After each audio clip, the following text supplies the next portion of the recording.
但是有人可以 I think this whole week, no one is short of alcohol or very fatty food. So we have a better idea to treat everybody with the high English tea, or you call it English high tea, whichever way you want to say. Thank you for all you coming. And in particularly, I would like to special thanks to those of you who took the trouble to complete the survey for our mobile app. Many of my friends took even short time, but I know how busy you are. Highly appreciated. And the results of which were very helpful to us. At today's seminar, you will hear more about this app and how it can help you make a better business decision. And I hope also help you make more money as well. And during the next couple of hours, we're finishing today's seminar. I know everybody is going to be very busy, and tonight we'll have a very big dinner. During the next couple of hours, the Lme CEO, Matthew Chamberlain, has very kindly agreed to give us an opening speech. And then we will have Guojin Chairman, Mr. Luo, to talk about the vision of serving the commodities industry. At the end, we will hear more about China economy outlook from Credit Suisse Chief Economist Dr. Tao Dong. And for the app, you'll hear more functionalities from our CTO, Mr. Zhang Tianli. And now I would like you to join me to welcome Lme CEO Matthew Chamberlain to speak a few words for us. Thank you.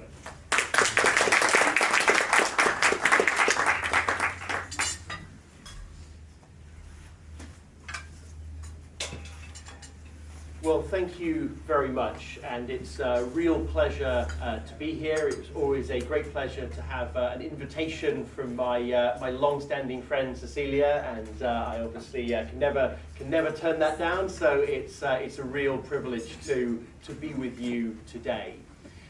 And I wanted, firstly, to congratulate Guojin on the work that you've been doing to build your business and to build a model which I believe is going to help investors, traders, hedgers from all across the Greater China region and indeed Asia more broadly to access our market.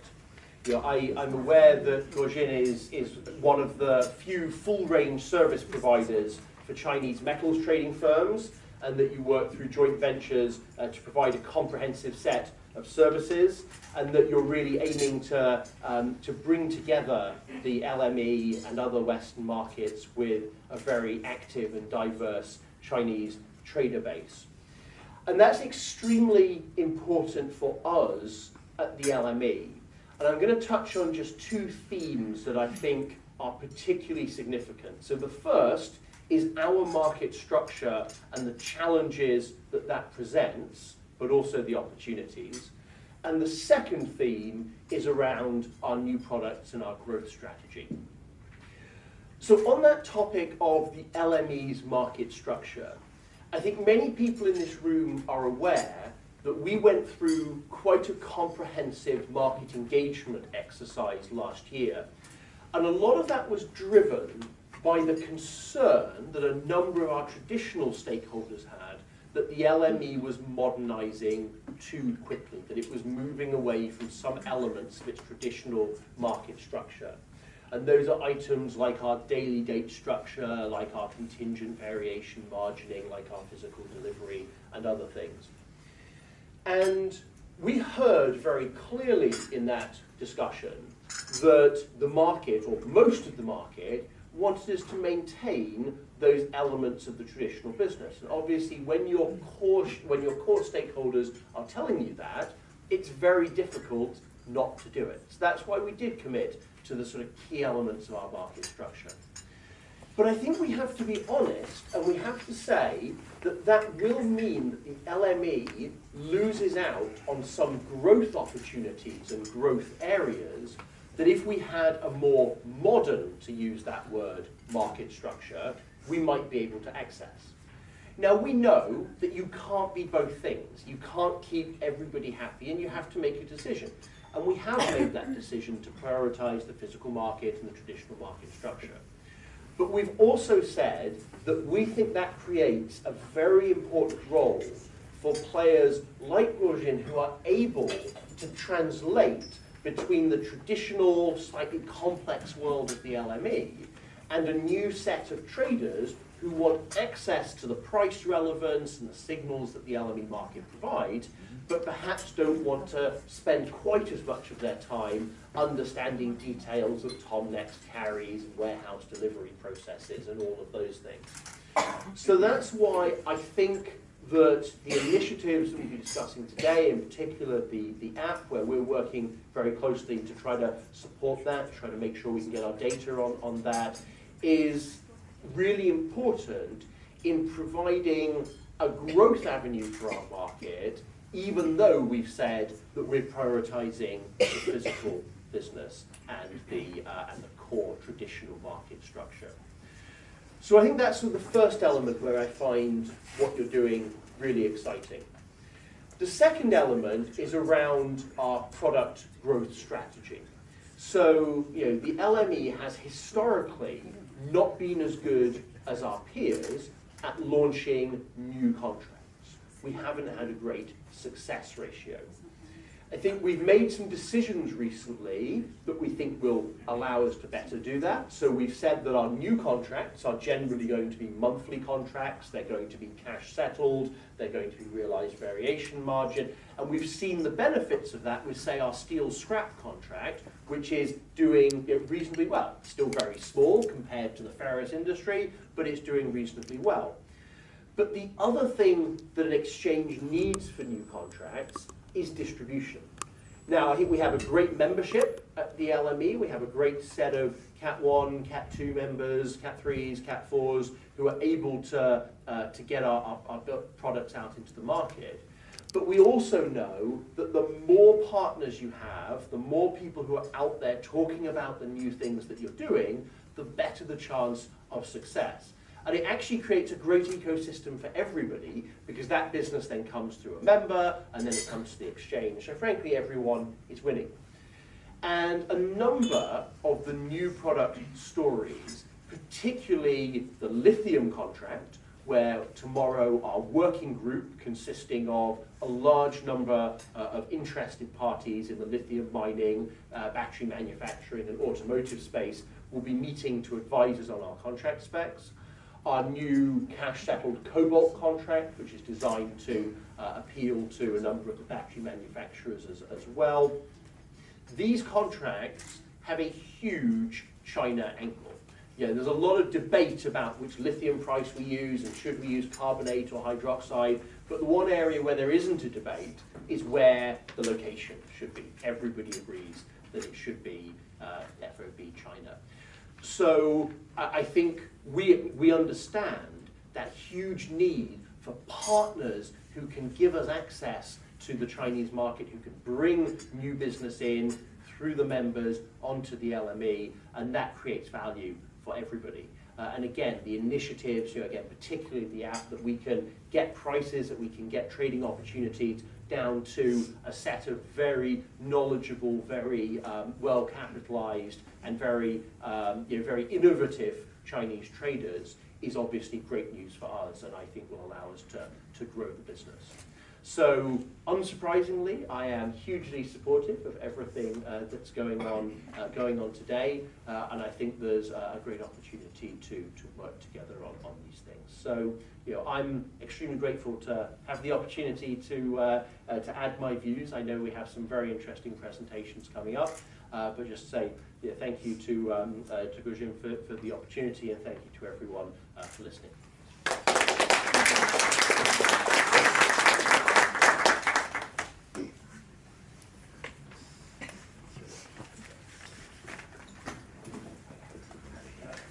Thank you so so much, Matt, and we're so encouraged and looking forward to the new contracts. Next, I would like to introduce Guojin Chairman, Mr. Luo Shengzhang. Mr. Luo also is the CEO of Lme Resources. Many of you have recognized him and also been doing business with Lme Resources. Today is going to explain more about his vision, his thought process, how Guojin is carry out his current business and set. Mr. Luo. We move deliberately among the unknown world, crossing the torrent of data.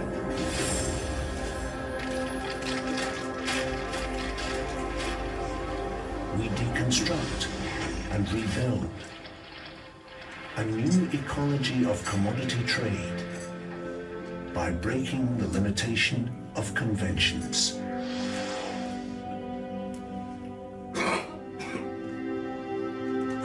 We discover and link the power of data that we try to awake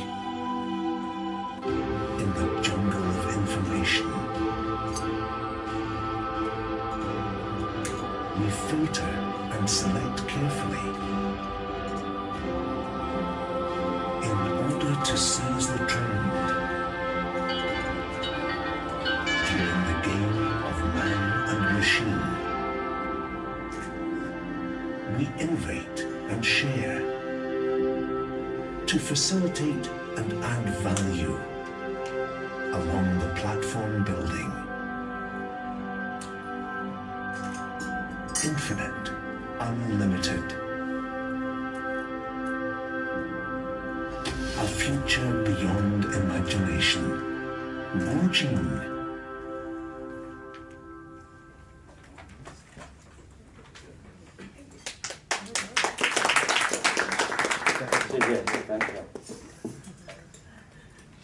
Thank you very much. 非常感谢 Matt 先生来参加我们的会议，也非常感谢在座的各位嘉宾的参与分享。此次的会议是国金金属首次在伦敦举办，我们主要是探讨对未来金属交易模式的思考和对中国经济的分析。我代表国金金属对大家的到来深表谢意。Thank you very much, Mr. Matt Chamberlain, for joining us, and thank everyone here for your participation and sharing this event with us. This is the first time for Guojin Metal to hold a seminar in London, where we would like to explore and discuss the future form of metal trading and share our thoughts on the Chinese economy. On behalf of Guojin Metal, I would like to express our deep thanks for your attendance. 在这里呢，我要感谢我的好朋友陶东先生。他是中国非常有影响力的经济学家，在我们这个行业，陶东先生的知名度应该是数一数二的。他不仅学术造诣很深，更重要的是，他说的是真话。I also want to thank my dear friend Dr. Tao Dong. He is a very influential economist in China, and he is one of the best-known experts in our industry. Dr. Tao Dong is not only very academically accomplished, more importantly, he speaks the truth. 首先，请允许我介绍一下我自己。我叫罗胜章，我目前就职于金川麦科金属资源有限公司，也是国金金属的创建人之一。我从事金属行业已经有23年的时间。Firstly, please allow me to introduce myself. My name is Luo Shengzhang. I'm currently working at Jinchuan Meike Metal Resources Co. Limited, and I'm one of the founders of Guojin Metal. I have been engaged in the metal industry for 23 years. 我出生在江西铜业公司旗下的一个矿山里面。在我大学之前，我在2家矿山和1家冶炼厂生活过。上大学之后，因为父母的调迁，我也有幸在木质矿山及另外1家铜的矿山里生活和体验过。也许是这些原因，我与金属结下了深厚的渊源。我深爱这个行业。I was born in a mine owned by Jiangxi Copper. Before I left for college, I lived in 2 mines and a copper smelter. After that, due to my parents' relocation, I was lucky enough to live in another copper mine and a molybdenum mine. Perhaps for these reasons, I have a deep connection to the metals industry, an industry that I love. 接下来，我想同大家简单分享一下这20多年以来作为一个交易者、交易员的经历以及给我的启发。Now I want to share with you a little bit of what I've been doing as a metal trader for the past 20 years and some of my inspirations. 我记得1996年1月，全球只有10万个网站。1996年的3月，微软才有 IE3 浏览器，那时候没有谷歌，没有这个只有 Netscape。可以说，整个90年代就是因为一个因互联网不发达而造成的信息不透明的时代。I remember there were only 100,000 websites globally in January 1996, and Microsoft did not develop the Internet Explorer 3 until March 1996. There was no Google, only Netscape. It was that the entire 1990s was an era of asymmetric information caused by the fact that the Internet was underdeveloped. 那时候我记得做矿或者以及是金属贸易的时候，点价呢就不是说看着屏幕，或者说 OK 我用手机来做一个决定，而是靠着一张纸的传真或者一个传真来去挂价格。那么价格的变化可能是依靠通过卫星传输的路透终端来了解或者等待传真的回复，我们才能够确定说这个价格我们才做到了。At that time, when trading concentrates and metals, we were not looking at a screen or mobile phone to price, but by fax. The price change was learned by a Reuters terminal sent by a satellite or by a fax reply. 不知道在座的各位是否跟我有这样的一个经历，或者曾经听说过？如果是的话，可能各位跟我年纪应该跟我一样年纪不小。You're still young. I do not know if any of you have had such experience or have heard of it. If you have, it seems that you are as old as me. 当然，我还加一句话，那个时候的贸易真是很好做，尤其对于卖家来说。Of course, I need to add that it was a much better time for trading, especially for sales. 之后，随着互联网技术在中国的高速发展，2003年到现在，中国人在网络上的应用超过了全世界大多数的国家。以前那个时代已经完全过去了。Since 2003, with the rapid development of internet technology in China, the Chinese people have been using the internet more than most of the other countries in the world. The old era had completely passed. 这段时间，我同样经历了中国自加入 WTO 以来总需求的一种崩发，有色商品的需求数量打破了大部分人的想象，价格更是颠覆了大部分分析师的预测。During this period, I also experienced a burst of aggregate demand since China joined the WTO. Such huge demand for non-ferrous metals exceeded what most people could estimate, and the price even it was beyond more analysts' imaginations. 我举一个铜的例子，还记得90年代的铸有事件吗？那位5%的先生叫做滨中泰南，因为他的原因，铜价达到了3085美元每吨的历史新高。这是发生在1995年的1月31号。现在看来，这个价格简直是不可思议。实际上可能目前最低成本的矿山也不过如此。Let me give you an example of copper. Remember the Sumitomo crisis in the 1990s? Mr. 5% or Mr. Yasuo Hamanaka. Because of him, copper price reached a record high of 3085 a ton on January 31st, 1995. Now that seems like an incredible price to pay, even for the lowest cost mines.